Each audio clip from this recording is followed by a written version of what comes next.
আসসালামু আলাইকুম আরহামতুল্লাহ। প্রিয় ভাই ও বোনেরা, আজকে আমরা জানব রোজা কার উপর ফরজ আর রোজা শুদ্ধ হওয়ার শর্তগুলো কি কি। আল্লাহ তাআলা পবিত্র কালামুল্লাহ শরীফে বলেন, হে ঈমানদারগণ, তোমাদের উপর রোজা ফরজ করা হয়েছে। সূরা আল বাকারা আয়াত 183। এবার আসুন, রোজা কার কার উপর ফরজ। রোজা ফরজ হয় এমন ব্যক্তির উপর: ১. মুসলিম হতে হবে। ২. বালেগ হতে হবে। ৩. সুস্থ থাকতে হবে। ৪. মুকিম হতে হবে, অর্থাৎ সফরে না থাকা। ৫. নারীদের ক্ষেত্রে হায়েজ ও নেফাস মুক্ত হতে হবে। এবার আসুন, কারা রোজা না রাখলেও হবে।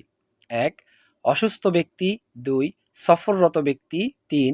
গর্ভবতী বা দুগ্ধদানকারী মা, যদি নিজের বা সন্তানের ক্ষতির আশঙ্কা থাকে।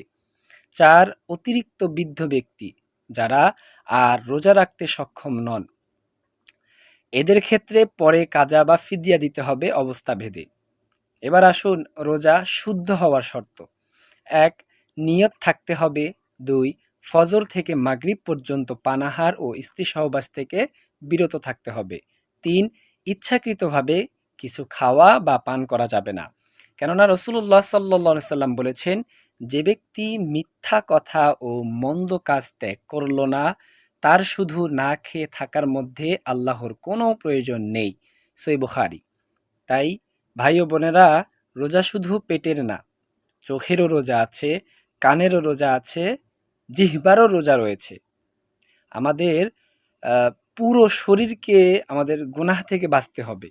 তাই আসুন, আমরা শুধু রোজা না রেখে সঠিকভাবে রোজা রাখার চেষ্টা করি। আল্লাহ তাআলা আমাদের সবাইকে কবুল করুক।